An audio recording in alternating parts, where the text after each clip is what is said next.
بسم اللہ الرحمن الرحیم بسم اللہ الرحمن الرحیم الحمد لأہلہ والصلاة علی اہلہا۔ عزیز طلبہ، السلام علیکم ورحمۃ اللہ وبرکاتہ۔ امید ہے آپ سب خیریت سے ہوں گے۔ شرح الامہ اول درس نمبر 131 میں جریدتین کے استحباب پر گفتگو ہوگی۔ اس میں جریدتین سے متعلقہ مسائل پر بھی روشنی ڈالی جائے گی۔ سب سے پہلے ہم شہیدین کی عبارت کو دیکھیں گے۔ فرمایا وَكِتَابَةُ اسمہ وَأَنَّهُ يَشْهَدُ الشَّهَادَتَيْنِ وَأَسْمَاءَ الْأَئِمَّةِ عَلَيْهِمُ السَّلَامُ بِالتُّرْبَةِ الْحُسَيْنِيَّةِ ثم بالتراب الابيض على العمامة والقميص والإزار والحبرة والجريدتين المعمولتين من سعف النخل أو من السدر أو من الخلاف أو من الرمان أو من شجر رطب مرتبا في الفضل كما ذكر يجعل إحداهما في من جانبه الأيمن والأخرى من ایسر۔ کفن کے مستحبات میں سے ایک یہ ہے کہ اس کا نام لکھا جائے، وَأَنَّهُ يَشْهَدُ الشَّهَادَتَيْن، اور یہ لکھا جائے کہ یہ شہادتین یعنی کلمہ لا الہ الا اللہ محمد رسول اللہ صلی اللہ علیہ وآلہ وسلم کی گواہی دیتا تھا۔ وَأَسْمَاءَ الْأَئِمَّةِ عَلَيْهِمُ السَّلَامُ، اور ائمہ معصومین کے نام لکھے جائیں۔ بالتربۃ الحسینیت، امام حسین علیہ السلام کی تربت خاک شفا کے ساتھ یہ چیزیں لکھی جائیں۔ ثم بالتراب الابیض، اگر خاک شفا نہ ملے تو سفید مٹی کے ساتھ اس کو لکھا جائے۔ یہ کہاں پہ لکھیں گے؟ علی الامامت، امامہ کے اوپر لکھیں گے، والقمیص، قمیض کے اوپر لکھیں گے، والازار، چادر کے اوپر، والحبرت، برد یمانی کے اوپر لکھ سکتے ہیں۔ تو یہ مستحبات میں سے ہے کہ اس کا نام لکھ لیں، اور یہ کہ وہ کلمہ شہادتین کی گواہی دیتا ہے، ائمہ معصومین کے نام لکھیں۔ اولویت اور فضیلت اس میں ہے کہ خاک شفا کے ساتھ لکھا جائے، اگر وہ نہ ملے تو سفید مٹی کے ساتھ لکھ لیں، اور امامہ، قمیض، ازار اور حبرہ پر ان کو لکھنا چاہیے۔ ایک مشہور و معروف مستحب کفن کا، وہ جریدتین کو اس میں رکھنا ہے اس کے کفن کے ساتھ۔ جریدتین المعمولتین من سعف النخل، جو کھجور کی ٹہنی سے بنائی گئی ہوں، او من السدر، یا کھجور کے علاوہ بیری کے ٹہنی سے اس کو لیا گیا ہو، او من الخلاف، یا پھر ایک خاص قسم کا درخت ہوتا ہے جس کو خلاف کہتے ہیں، اس کی ٹہنی سے اس کو لیا گیا ہو۔ خلاف بید کا درخت ہوتا ہے، ہماری اردو میں اس کو بید کا درخت کہتے ہیں، تو اس سے بھی اگر کھجور یا بیری کا نہیں ملتی ٹہنی تو پھر بید کی جو ہے ٹہنی کو لے لیا جائے۔ او من الرمان، یا انار کی ٹہنی، سبز ٹہنی، اس کو لے لیا جائے۔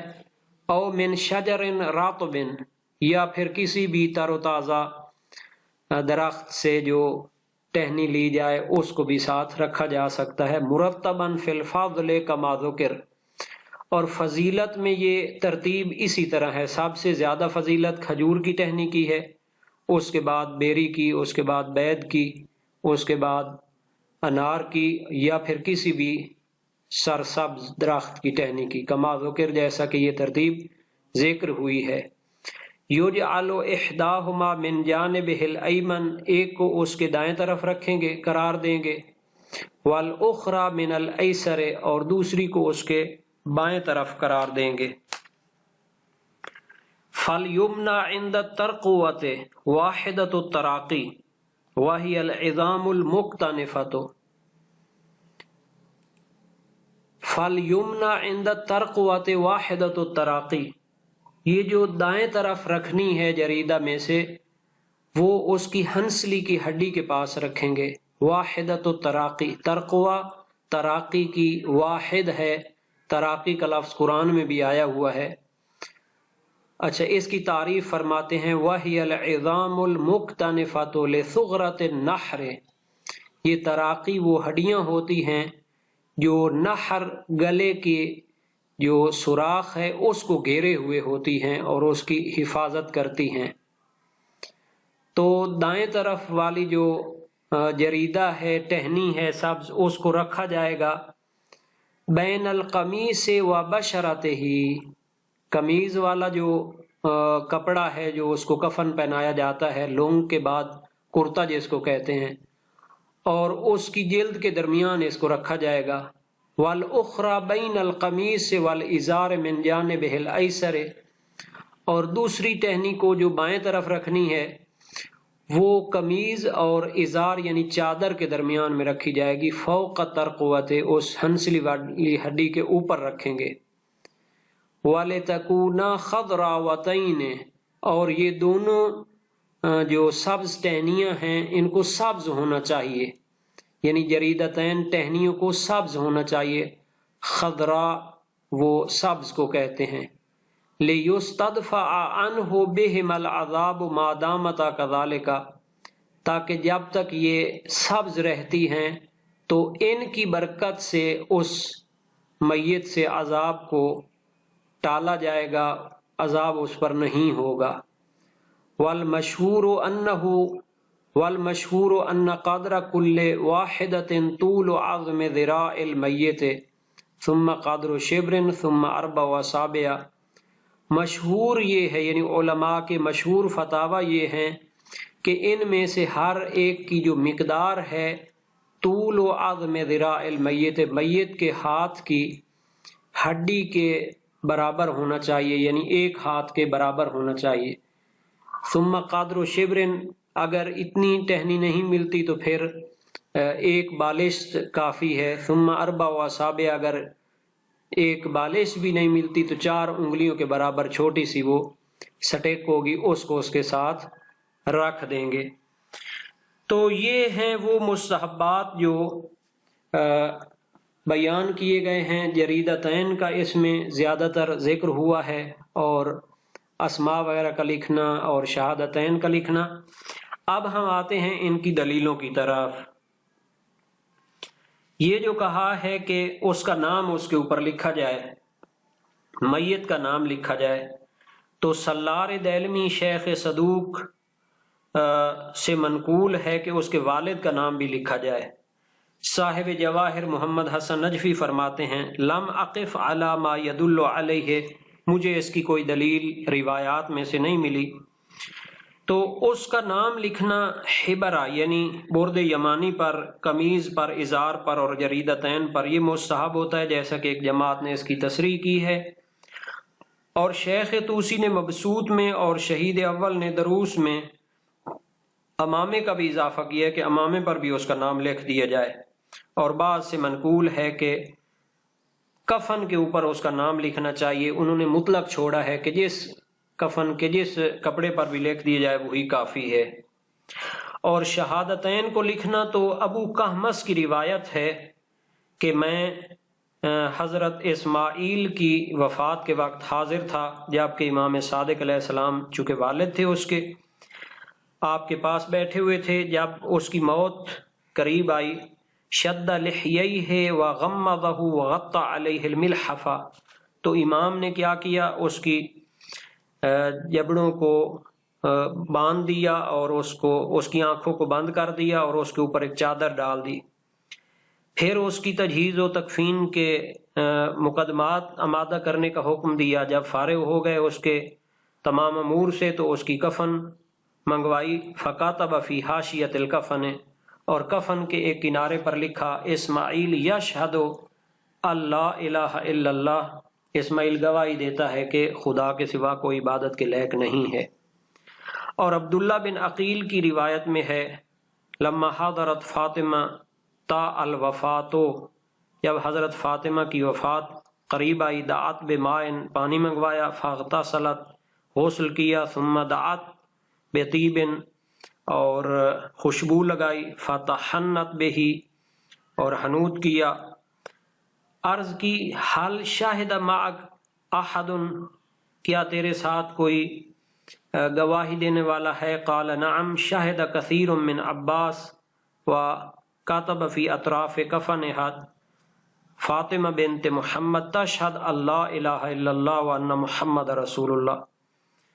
تو انہوں نے کہا کہ ہاں میرے ساتھ بہت سے میرے ساتھ گواہ ہیں، کثیر بن عباس لفظ ہے، کثیر نہیں ہے، اور کفن کے کنارے پر لکھا کہ فاطمہ بنت محمد صلی اللہ علیہ وآلہ وسلم گواہی دیتی ہے کہ اللہ کے سوا کوئی معبود نہیں اور حضرت محمد صلی اللہ علیہ وسلم وہ آپ کے خدا کے رسول ہیں۔ اور یہ اسماء ائمہ بھی لکھنے چاہیے، اصحاب کی طرف یہ نسبت دی گئی ہے جیسا کہ جواہر میں ہے، اور خلاف توسی اور غنیت النزوع ابن زہرہ نے اس پر اجماع کا دعویٰ کیا ہے، اور جواہر میں ہے کہ اس میں کوئی حرج نہیں ہے۔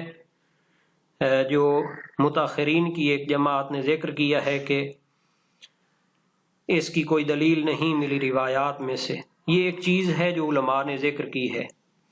اس کے لیے دو روایتوں سے دلیل پیش کی جا سکتی ہے، گواہ پیش کیے جا سکتے۔ پہلی تو وہ ہے جو سید ابن طاووس نے فلاح السائل میں ذکر کی ہے، کان جدی ورام بن ابی فارس وَهُوَ ممن يُقْتَدَى بِفِعْلِهِ، میرے نانا یا دادا ورام بن ابو فارس جو تھے اور ان کے فعل کی اقتداء کی جاتی، یعنی بڑے علماء میں سے تھے۔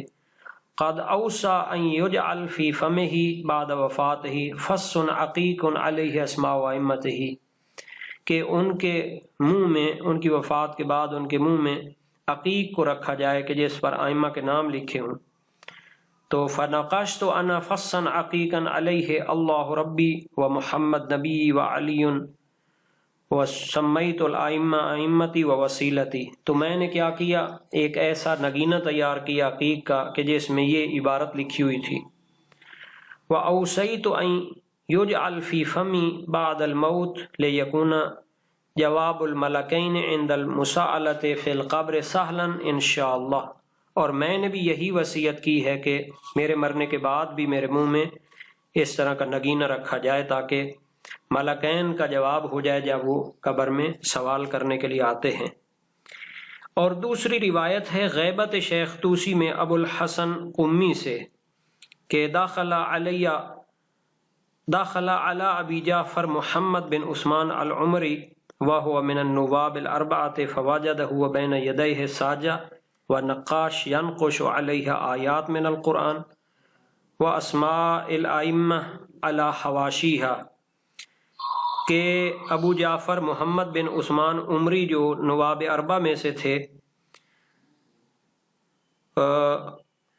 ان کے پاس جب گئے تو ان کے سامنے ایک لکڑی تھی، ساجہ پہلے گزر چکا ہے، ہندی سیاہ لکڑی کو کہتے ہیں، اور اس پر ایک نقاش یعنی لکھنے والا آیات قرآن اور اسماء ائمہ لکھ رہا تھا کناروں پہ۔ میں نے عرض کی یا سیدی ما هذه الساجہ، یہ تختی کیا ہے؟ فرمایا لقبری تکون فیہ وَأُوضَ عَلَيْهَا او قال اسند الیہا، یعنی میری قبر کے لیے ہے کہ اس میں رکھی جائے یا اس کے اوپر کیا کیا جائے، تکیہ کیا جائے۔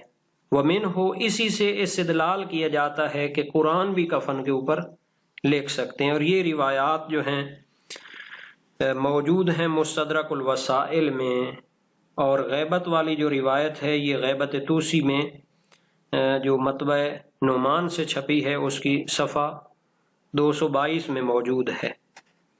اچھا، اس کو تربت حسینیہ یعنی خاک شفا کے ساتھ لکھنا چاہیے۔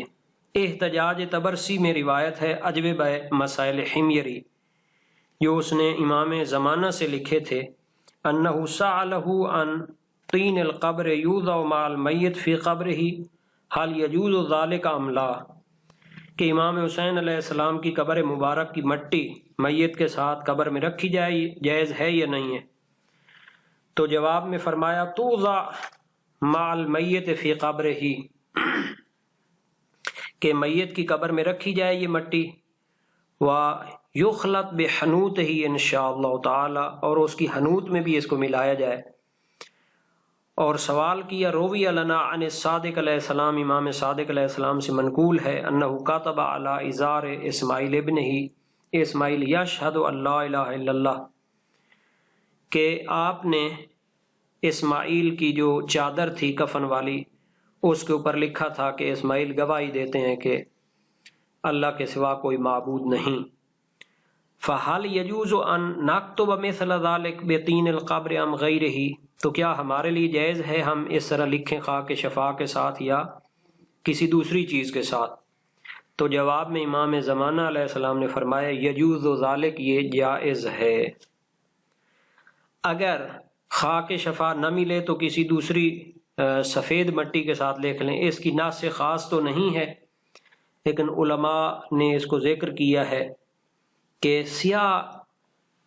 سیاہی کے ساتھ اس کو لکھنا مکروہ ہے، اور اس کی علت معتبر میں محقق خلی نے بیان کی ہے کہ یہ سیاہی جو ہے اس کے کفن میں یہ اچھی نہیں لگتی، بلکہ سفید مٹی سے اس کو لکھنا چاہیے۔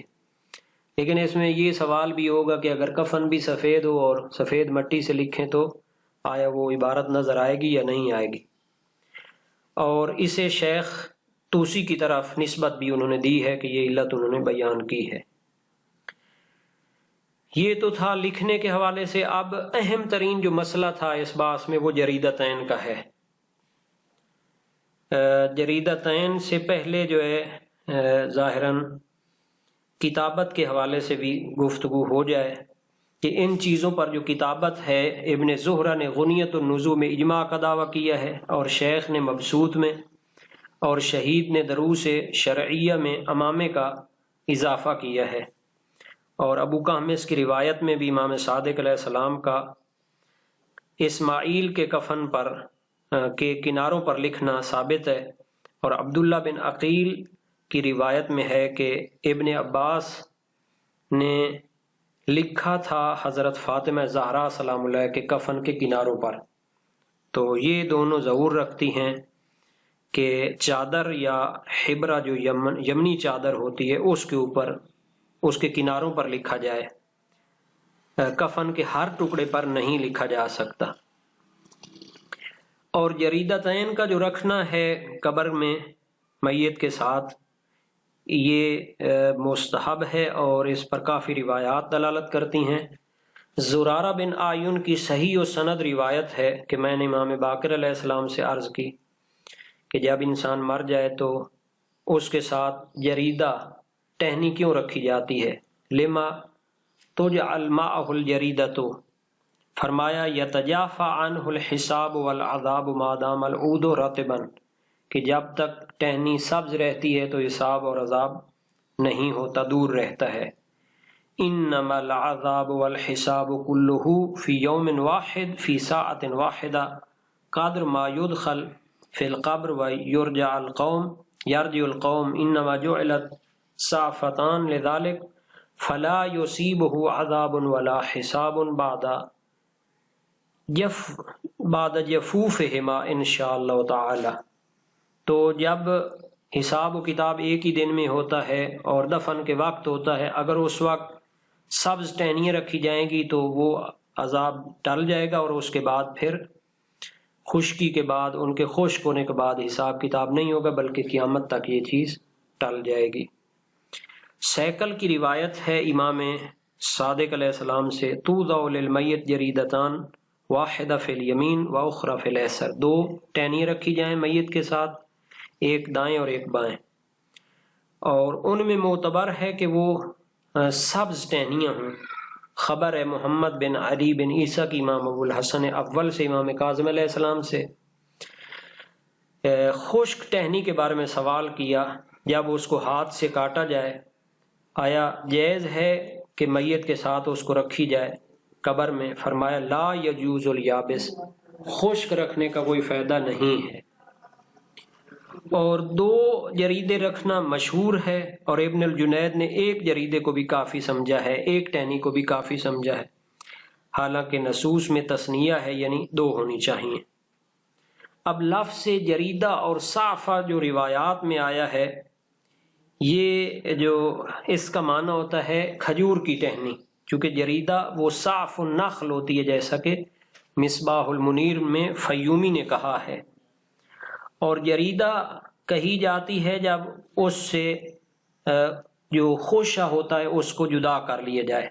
اور مکاتبہ علی بن بلال میں بھی ہے کہ ابو الحسن ثالث کو لکھا، ایک بندہ مر جاتا ہے اور اس میں کھجور نہیں ہوتی، تو کیا دوسرے کسی درخت کی رکھ لیں کھجور کے علاوہ کسی کی ٹہنی، کہ آپ کے آبا سے منقول ہے کہ اس سے عذاب دور کیا جائے گا جب تک جریدتین مرطوب ہوتی ہیں اور وہ مومن کو فائدہ دیتی ہے. جواب دیا یجوز من شجر آخر رطب، کہ دوسرے بھی کسی درخت سے رکھیں تو وہ سبز ہونی چاہیے. اور سدر کا جو ذکر ہے بیری کی، تو یہ سہل کی مزمرہ میں ہے، اور خلاف جو ہے وہ بید ہوتا ہے جو پہلے گزر چکا ہے. اور انار کی جو ہے وہ کافی شریف کی روایت ہے، علی بن ابراہیم نے نقل کی ہے. اور کسی بھی درخت کی ہو تو مکاتبہ علی بن بلال میں ہے.